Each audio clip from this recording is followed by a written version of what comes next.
Exercise, especially when it's a difficult workout or something like that, it definitely pulls you into the present moment. There's that idea of, you pick a exercise or a workout that's difficult enough so that the only thing that you can think about, the only thing that you can focus on is completing that workout, completing that exercise.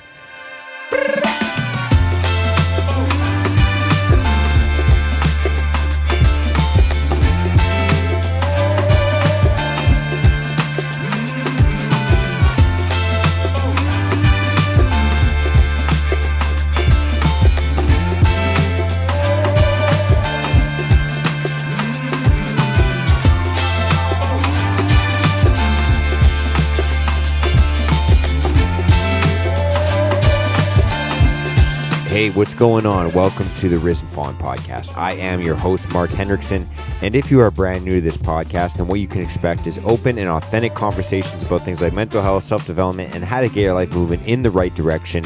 If you're not feeling good about where you are right now, the person that you are, where you woke up, and what you do on a daily basis, at least knowing that you are getting one step closer to the person that you'd like to be and the life that you'd like to live every single day. And if you're not new to this show, if you're a returning listener or returning viewer, whatever it is, whatever platform you're watching or listening to this on, I just want to say thank you very much for coming back, supporting the idea and supporting the notion of making yourself at least 1% better every single day and lifting other people up along the way.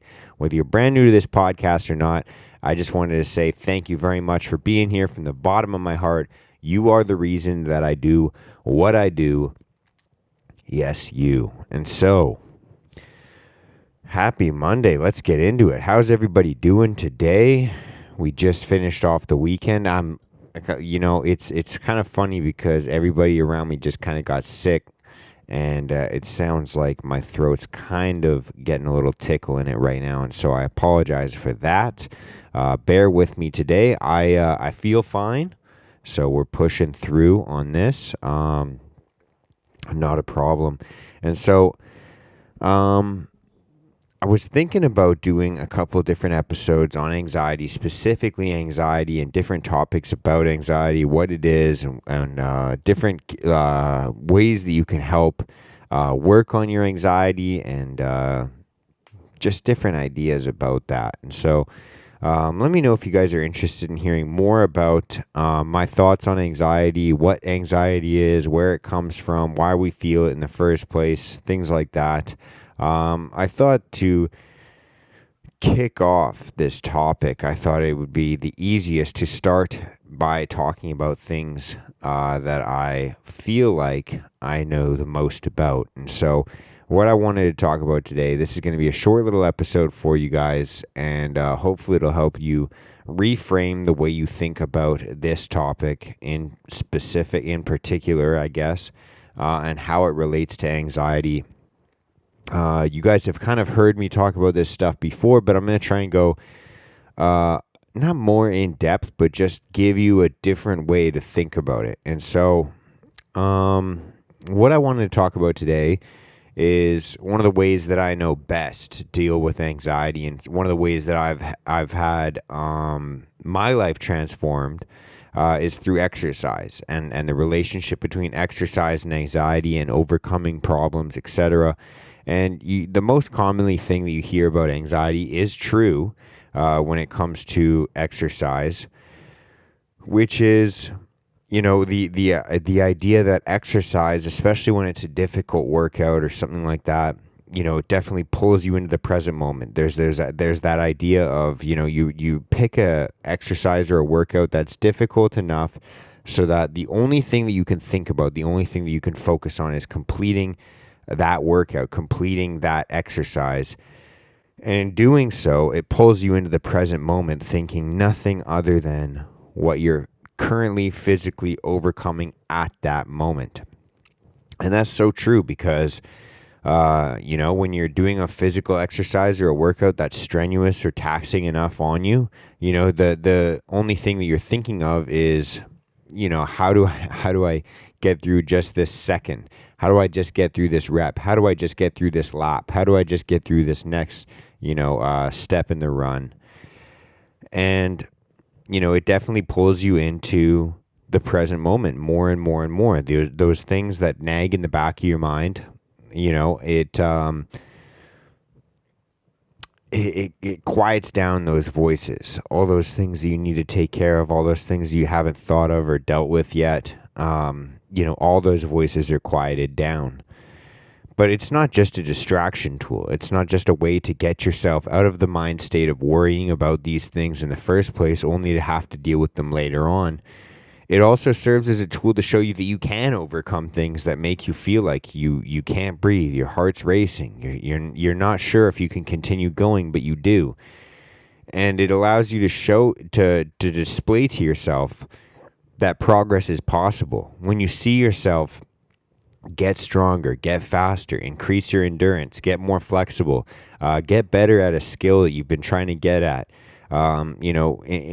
through the lens of exercise. It shows you that overcoming adversity is possible and that progress is possible. And the harder and longer that you dedicate yourself to doing something, the better you'll get at it, and the easier it will become. The more muscle memory you'll lock down into your your pathway, your neurological pathways, and the better that you'll be at handling more and more stress as you get better, faster, stronger, more agile, more flexible, more with more endurance. You're able to increase the stressors and the loads that you bear and can overcome.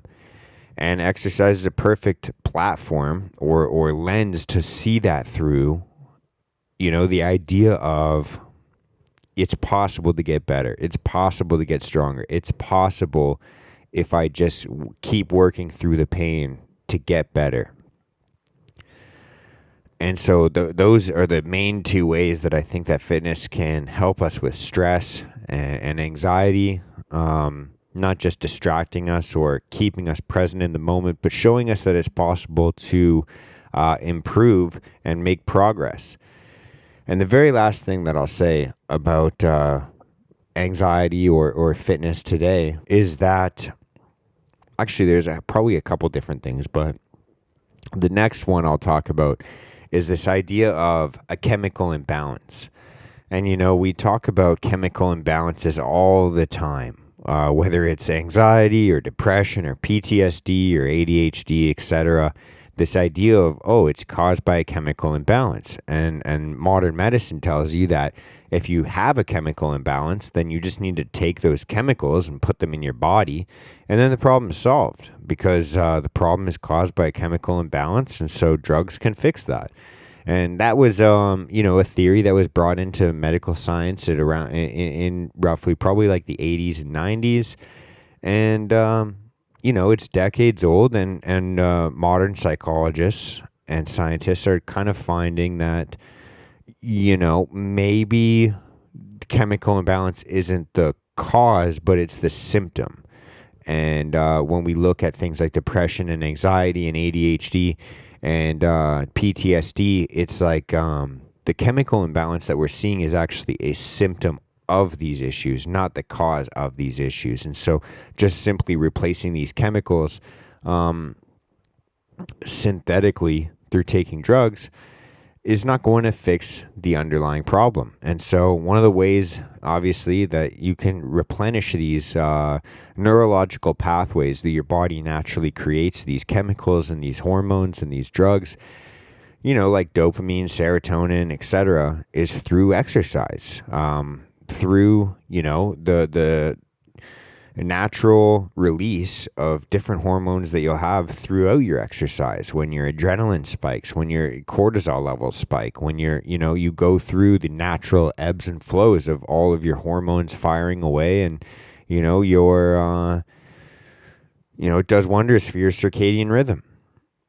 And the more your hormonal systems get to function properly, when you time these things properly, and when you actually do rest properly and you're exercising properly, all of your hormones that release that are on a certain rhythm. And this isn't even something that I'm an expert in, but it's like your your body will start to work more like a well-oiled machine. And so that's kind of a cool thing to think about. And I'll leave you with one last kind of analogy or idea to think about as well when it comes to fitness and anxiety. Is that a lot of people in our generation, because things are so expedited in our lives, everything happens so fast, and we find ourselves with a lot of downtime. You see people scrolling through social media, watching Netflix, watching YouTube, just kind of filling their time. They get home from work, and then it's just like basically just waiting until the next day when they have to go to work. So they're killing time. They're having beers, watching Netflix, watching TV, watching social media, engaging with that stuff. And a lot of us, especially men, but I think this goes for everybody, have this longing internally to continuously have a problem to solve. And when things get so good in our lives, because we live such privileged lives in North America, whether we want to admit it or not, these mechanics in our brain that are looking for problems to solve, if there is nothing substantially difficult or adversarial in our life, we will create our own problems in order to start fixing problems. It's this weird thing that our brain does. And to avoid creating problems in other areas of our lives, like in our relationships, in our careers, at work, in our personal life, etc., we can create our own problems through fitness, through strenuous exercise, etc., to give our brain and body an avenue to have a problem and then to fix that problem. It's like a solution creating exercise by literally exercising and giving your brain a problem to deal with, your brain and your body.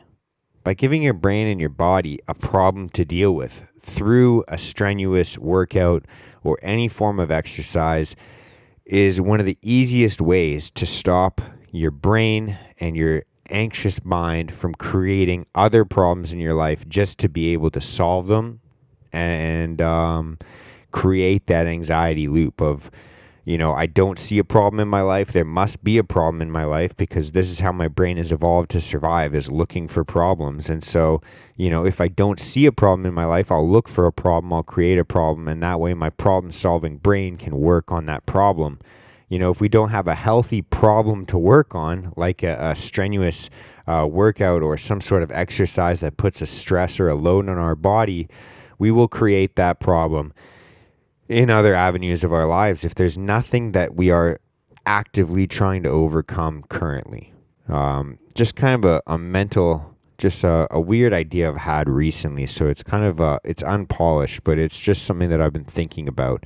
But that is pretty much all I wanted to talk about today. And so on that note, I'll kind of leave you guys with that, and I will check in with you on Thursday. I'm going to try and pump out some interviews, so keep your eyes peeled for that. But other than that, just a little reminder, you're not alone, and life can and will get better for you, no matter what you're going through right now. You're loved, you're valuable, and you're needed, you're necessary. And so on that note, I will check in with you guys on Thursday. Much love and peace out, you beautiful human beings. Thank you. Bye.